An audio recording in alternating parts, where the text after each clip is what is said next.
Hello and welcome to the Unique CPA with your host, Randy Crabtree. We're committed to creating a thriving community of accounting professionals who are physically and mentally healthy, fulfilled, and energized by their work. Our ultimate goal is to elevate the reputation of the accounting profession and vastly improve the lives of those in it. The Unique CPA is brought to you by Tri-Merit, the specialty tax professionals. Welcome back to the Unique CPA, where we celebrate innovators, change makers, and passionate voices shaping the future of accounting. Today's guest is someone who truly lives at the intersection of innovation and intention, Dr. Jackie Meyer. Jackie is a serial entrepreneur, CPA, and nationally recognized thought leader who's graced the CPA Practice Advisors 40 Under 40 list from 2018 through 2022.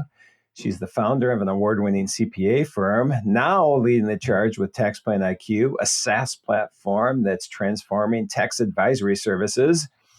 And she's doing that while writing her new book, The Balance Sheet of Life, which I love the name. We'll talk about that today. Her ROI method of value pricing is shaking up the way firms approach client relationships, pricing, and culture, focusing on impact instead of hours and people instead of burnout.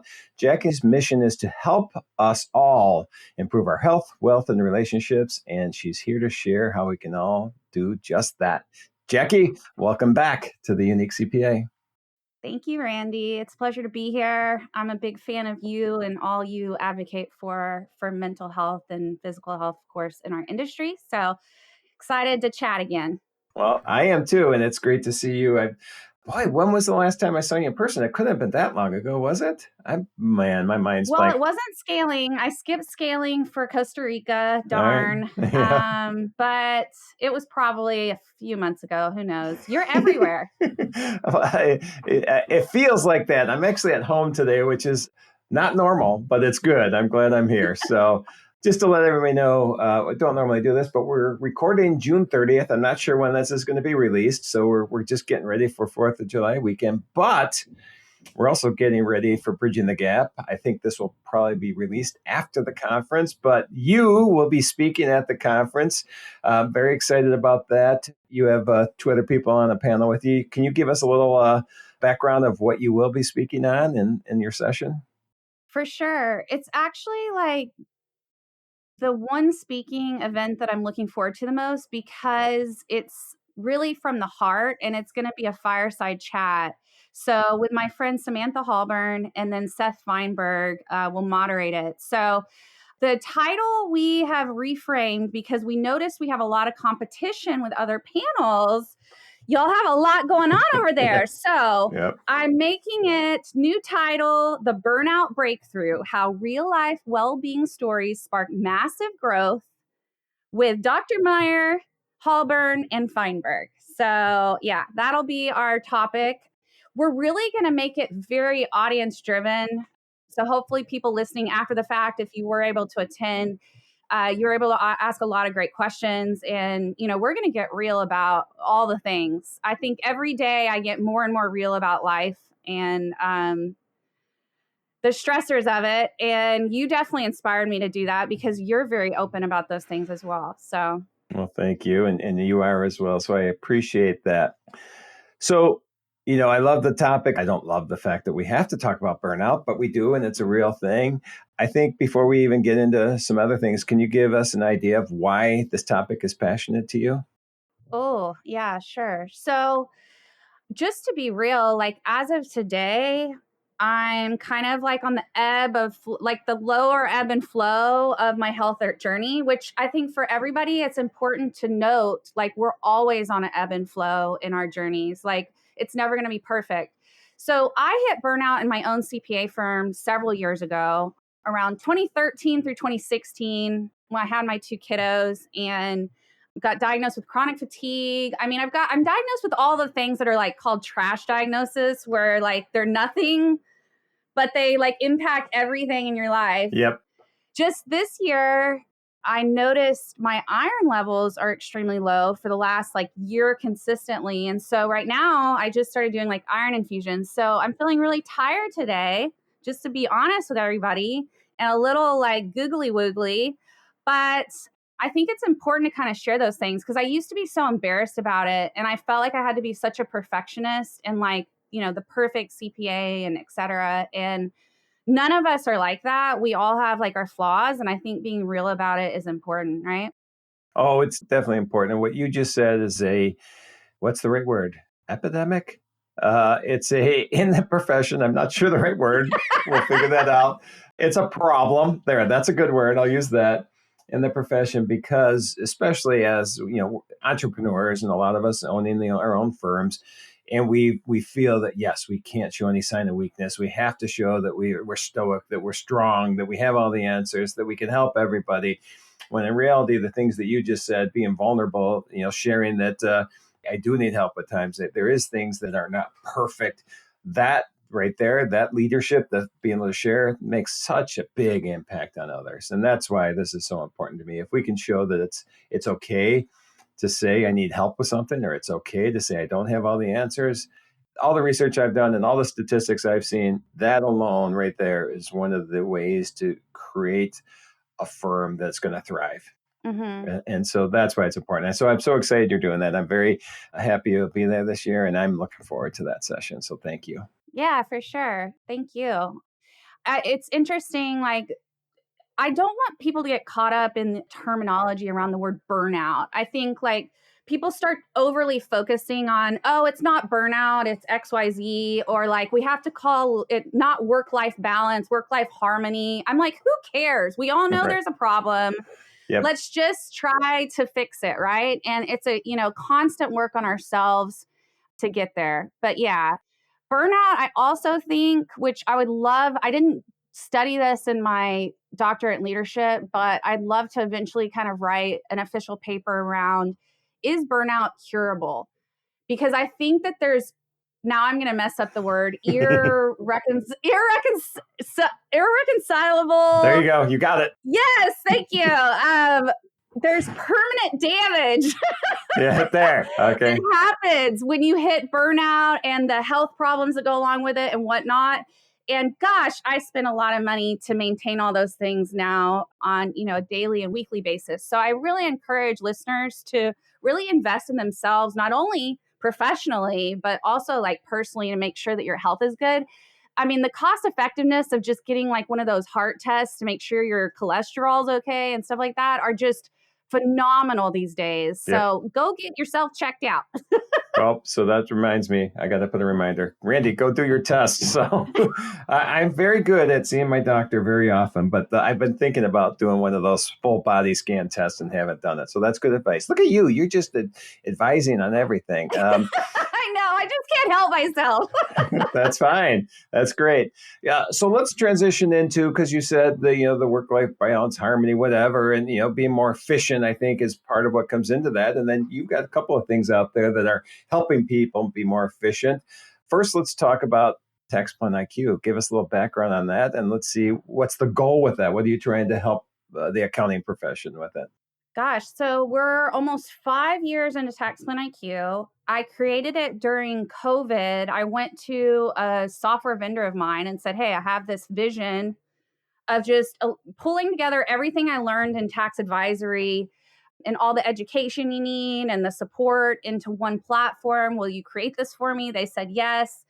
And I mean, took off. It didn't take off as quickly as I expected it to. I wanted like thousands of users in like 1 year, but we're hitting 500 firms now. We are really like starting to make a great impact. People are very thankful for the support that we provide. And I think there's a lot of different influences with the economy and our profession that are tightening around us to be like, you've really got to look into this advisory thing. And tax advisory is just so freaking fun, if you ask me. I just love finding people magical money. Yes, and I agree. So it's so cool to be able to help other accountants do the same. So that's what TaxPlanIQ does.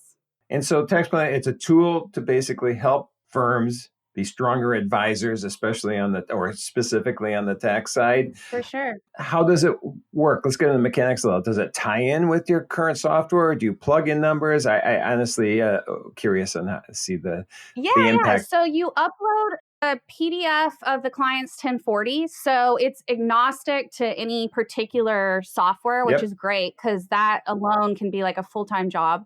Yeah. So you upload the client's 1040. I got it down this spring to where we can literally, we'll suggest over 50 strategies. We have 130 plus in the system, but over 50 we can auto suggest off the 1040 itself within about 60 seconds. And then we suggest how to value price it based on my ROI method of value pricing. So we take the estimated tax savings, we apply a few factors: complexity of engagement, urgency, risk, and benefits you bring to the table for the client. And then we produce a value price.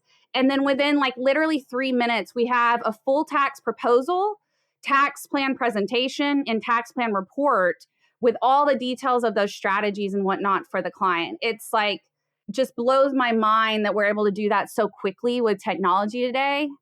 But what's ironic is that we went thinking like ChatGPT and all this new AI stuff was going to expedite it. And we ended up going back old school to just like literally exactly how I would analyze a 1040. I mean, there's just these if-then scenarios, right? And you hone in on when you would suggest something and why. And that's actually became a lot faster than using AI, which can be a little inconsistent when it comes to formulaic stuff. Well, that's a good point. Do you see AI being integrated at some point? Do you think that's inevitable or? Yeah, we have a chatbot. Her name's Jane, Jaine. When ChatGPT first came out, I really wanted it to be a girl, but I've realized girl power.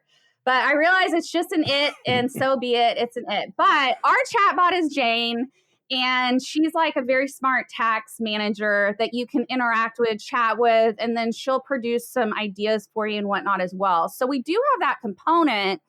It's just figuring out the right balance, right, between using that and then using good old-fashioned, logic. Yep. And I think from just an AI standpoint in general, and I shouldn't downplay myself. I am an expert. Well, not yes, really. You are, sir. I'm an expert. But it's inevitable that that's going to be a huge part of the accounting profession, tax profession going forward. Obviously, I see a point in time, and I don't know when, where everything's going to be automated through AI from the compliance standpoint, from a data entry standpoint, from a whatever standpoint. Mm-hmm. But what I think the importance of what you're doing then with the TaxPlanIQ is now the AI is going to free us up to be the more bigger part of the advisory part of things, that we can spend our time on that. And so now all this is more automated, all this is quicker, all this is in our hands. Now you plug this into TaxPlanIQ and you can go out there and use your brain power and your personality. So I guess my question is, what do you see AI in the long run? What's the role of accountants, I guess, going forward? If we have automation, where do we fit in? Because we're not going to be eliminated. We are going to be as important, in my opinion, as ever. But where do you see that happening?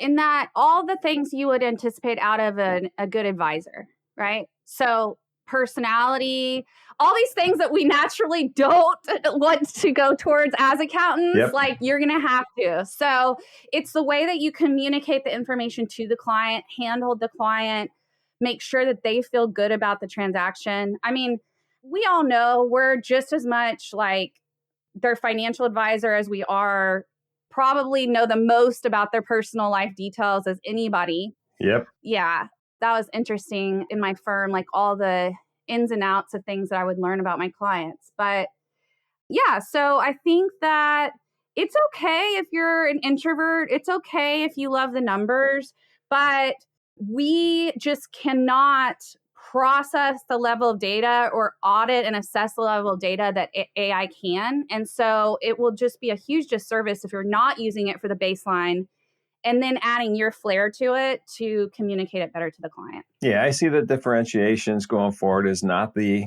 inputting of data or preparing a financial statement or preparing the tax return, but it's going to be the way that you can communicate that data and can communicate the opportunities going forward. So the things that we don't teach as much or don't stress as much, your personality, your ability to communicate, your vulnerability, your empathy, your whatever, those I think are some of the biggest skills going forward that you're going to need in this profession and pretty much every profession. So yeah. And the good news is, Randy, that empathy is apparently learnable because I'm looking into it right now for my children, my 8 and 11-year-olds, because I don't think they have any. So, it's like, oh, you can teach this to people. Okay, cool. So yeah, I think that all these skills and traits, a lot of them are very learnable.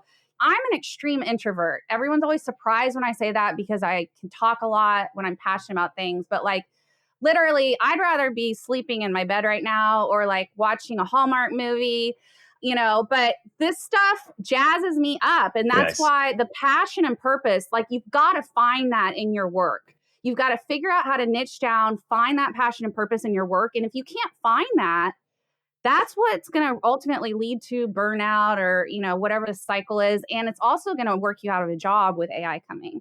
Yep, I agree. You're talking my language for sure right now. So I appreciate that. Well, let's transition to because you mentioned it, the ROI method, the value price ROI method. Because if we are getting faster with everything else, and if people are charging by the hour and all of a sudden everything's automated, and now we can really do this more advisory that you mentioned, there's a value to that. You can communicate that. So what is the ROI method of pricing that you have developed? Explain that to us. Yes. So developed over many, many years for my own firm. It really transformed everything. I just interviewed Reza Huda on the Concierge CPA podcast this morning. He wrote this 4 pillars. He's like the English version of me. It's like exactly what I would advise people to do. But he has this pricing methodology that's like almost exactly like what I was doing. The only reason mine's trademarked, et cetera, is just that I was told that it would give more validity to the profession, right? So none of this stuff's new, but for some reason, people just aren't using it. So it's just a formula. It's a math formula, which accountants love, right? Yep. So we take estimated tax savings, which you can do very quickly within minutes with tech tools and whatnot today.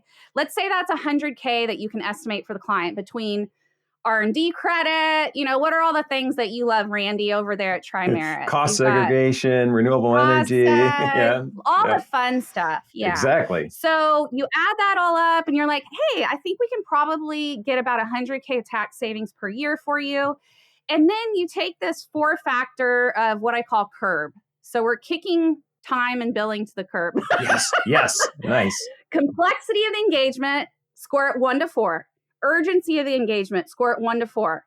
Risk of the engagement, score it 1 to 4. And then benefits like unlimited email support or concierge services, et cetera, you're giving the client 1 to 4. Let's say all those average 2. Turn that into a percentage, 20%, and your fee that's getting suggested is about $20K. And that's upfront based on estimates. You're never guaranteeing that work, but I guarantee you're working your bum off to do well by the client and make sure that everything is good to go and that you're doing your most proactive work for them. And that's the ROI method. So it's actually very simple. It took me a long time to figure out how to explain it like that. But that's great. Yeah. And what's so cool, and like I feel almost like the pride of my career is that 2 weeks ago at AICPA Engage, I was able to mass release it to all AICPA members. So we're looking at 700,000, I think, members of the AICPA that there's an Excel worksheet that just you pop in some estimates and it calculates it for you. And then you go from there. And so it's been through AICPA compliance, all that jazz. Nice. There's no reason why you should not be using this method. Yeah, and that's awesome. I just think anything we can do to promote, alternative billing methods other than the hour. I don't even, it should be called alternative because it should be the alternative, not the alternative. I don't think that's a word either, but I'm going with it. It should be, because that's, if we go back to what we talked about at the beginning, I think the billable hour is one of the biggest culprits for burnout in our profession. And so if we could start, valuing ourselves the right way, if we could start to, put some emphasis on, being able to charge what we're worth. I mean, that is, and you know what? And there's no reason I'm going on a rant now.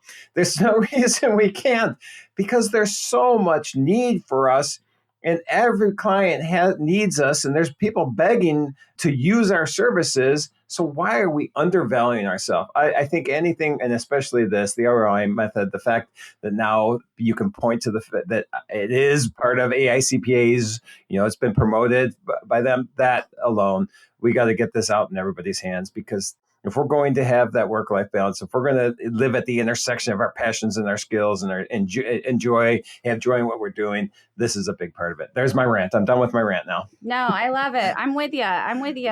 So if any listeners, which we can add this to the show notes, but what I did is, whether you're an AICPA member or not, I have the exact workbook that, they're mass releasing on their member website. If you go to TaxPlanIQ.com/AICPA engage, and you can grab the exact workbook and just run with it, have a lot of fun. Let me know how it changes your life, because when you change pricing, it flows to every other problem that we have in this profession. You can hire better. You can take more time off because you're charging based on your knowledge, not your time, right? It just solves all of those problems, and it really, gets you out of that burnout cycle. Nice. Well, let's. I think that's a good place to transition to the balance sheet of life, because I want to hear about this, the book you write. Because to me, it sounds like, yes, you've learned all these things over your career. The pricing, the advisory, the niche, which you mentioned earlier. So, give us a description of what the book is about. Yeah. So I did a doctorate in leadership, and my final project was writing a book. And so what I did was I wrote a formula, shocker, a formula to measuring different areas of your life. I don't know why we don't do this every day for everybody, because what gets measured gets done, right? Yep. I mean, that's the saying. So, but I woke up in the middle of the night. Randy, you mentioned you did this too the other night about something. Yep, I did. I don't normally do this. And I was like, oh crap, I've been calling this the wrong thing. It's not a balance sheet. It's a trial balance. It's literally a trial balance of, like, you're measuring your assets against your liabilities, and then you're getting kind of like retained equities. So I'm still playing around with the words, and people that are not accountants, which this book is actually for anyone. I think entrepreneurs will be the most inspired by it, but it's for anyone to measure different areas of their life. I'm just going to go with the Balanced Millionaire, or becoming a Balanced Millionaire, because someone the other day was like, well, I'm not a millionaire yet, so I can't read your book. I'm like, no, that's not the point. All right. Yep. So yeah, we're measuring those different categories of life and then optimizing them and making sure you're identifying, most of us know in our heart and our gut, one particular thing that we can do today to drastically improve different areas of our life, right? Mm-hmm. And so it's just about taking that literally 1 minute to 30 minutes every quarter or so and being like, where do I feel like I'm failing? It's almost like it's your truth, because it's how you feel, right? Where do you feel like you're struggling the most? Is it a health problem? Is it a relationship issue? Things like that. And then determining what that one thing is that you can do to improve that quarter. And so it's really powerful stuff. And next year, I'm trying to get a traditional book deal for the general balance sheet, or trial balance / Balanced Millionaire. But I was so encouraged because Rick Telberg at CPA Trendlines has become a big fan of mine. And so we're releasing an accountant edition specifically of this book this fall. So it will not only talk about the balance sheet and measuring it, but it's going to get into the nitty-gritty details of exactly how to build a 7-figure firm down to 4 hours a week. So I'm really excited. Oh, that's awesome. All right, I'm in. Actually, I don't want to build a firm anymore, but still, I want to read the book. That's for sure. Okay. So this is pretty cool. When I started talking on mental health awareness and burnout in the profession, I developed a burnout balance sheet. So similar to what you were saying. Oh, so cool. Yeah. All the assets were here's all the positive things you're doing. You're taking a break. You're going for a walk. You're eating healthy. You're exercising. You're billing correctly. You're doing this. And then all the liabilities were, hey, I'm sitting at my desk 10 hours a week, whatever. There are all these different things. And then what you did, and you looked at, and then the last column was your retained energy. So, okay. Yeah. I go back and forth with retained peace. Yeah. Yeah, but like you're right. It's about like energy or whatever vibe you want to go for. Like, Yes, exactly. yeah. That is so neat. I love that. Like, that's what I was literally just talking about with Reza is like, none of this stuff is new. Like, these are all, it's weird that we all have these different like ideas of how we would apply the same knowledge. Yep. But it's just about like finding a way to like streamline and communicate it to where you can help the most people, right? Yep. That's exactly it.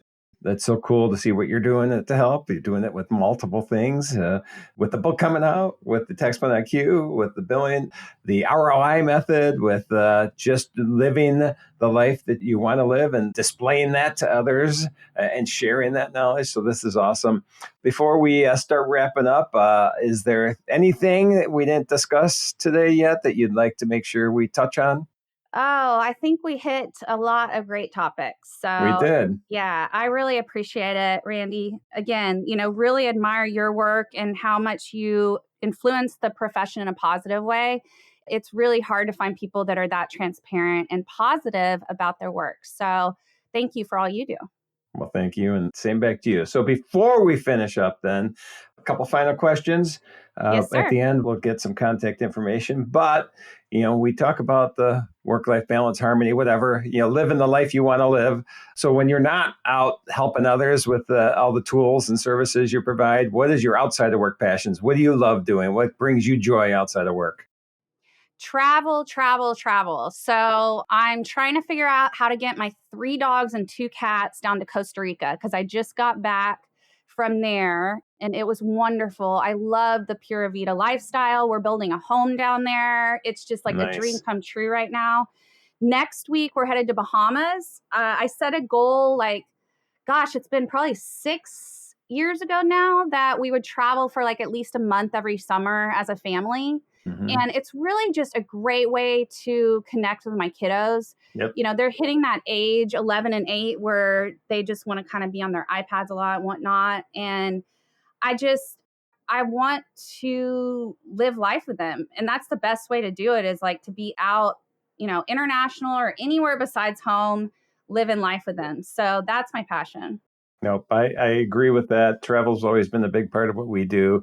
Our kids are soon to be 30 and 32, 29 and 31 right now, and they still travel with That's us, amazing. which is a lot of fun. So we usually do a winter trip out west, and the kids come out for a long weekend for that.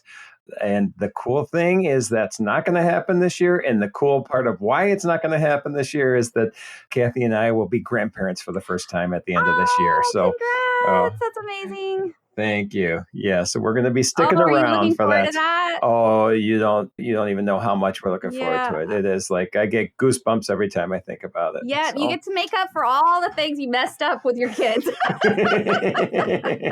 There you go. This boy, I shouldn't even say it now on here, but I am granddaughter and Charlotte Carol Crabtree. So we are very excited to meet Charlotte for the first time. Wow. We shall see. Oh, man, you're going to be such a great papa, grandpa, whatever they end up calling you.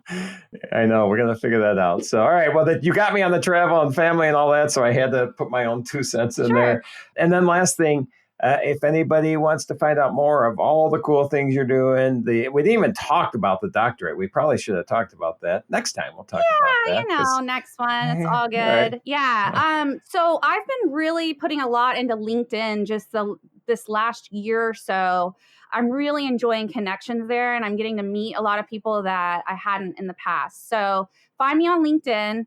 I'm redoing my personal website because I'm constantly doing something different. And so it's like a freaking disaster, but Jackie.CPA. Mm-hmm. And then we actually are releasing a wait list for the accountant specific edition of the book. And I'll get the link over to you if you can put that in the show notes. We will. Anyone that like resonates with what we're talking about today, you'll want to be part of that wait list. I'll be doing some workshops and, free chapters, stuff like that. It's going to be so much fun. So I'm looking forward to like forming a whole new community around this concept instead of just tax advisory in the past. Yep. So And speaking of community, we didn't even talk about your community on Facebook too. So we will at some point. Yes. I need to correct something I said on someone else's podcast a couple weeks ago. I said accounting from influencers, my Facebook group, was like the bane of my existence. That's fine. But I need to say it's more like a double-edged sword. Yeah. People will get real mean on there. And I've had some of the worst attacks of my life on there. But then I've also had some really hopeful experiences. And that's what the group's about. And so I'm just trying to kind of figure out how to redirect the energies, because there's 8,000 people there and they all want to talk about, different things. And at the end of the day, we need to come together as a community. And so that's probably my goal this next year, is to be let's make sure we keep the naysayers out and we really hone in on making everyone's lives better. And so it's a fun place, but it's got a lot of drama too. Oh, yeah, I'm sure anytime that you're online, there's going to be that potential for that. So, well, we appreciate that. And I get a lot out of it. I see it all the time. So I appreciate you doing that. I appreciate that. Yep. All right. Well, thanks again, Jackie. This has been awesome. It's every time I get an opportunity to talk to you, I have a great time. So thanks for being part of the show. For sure. Thank you so much for having me back. Thank you for joining us today on the Unique CPA. You can find the show notes for today's episode and learn more about TriMerit at theuniquecpa.com. Remember to subscribe and leave a 5-star rating on your favorite podcasting app. And join us next time for more expertise and insights on the Unique CPA. Professionalproductions.net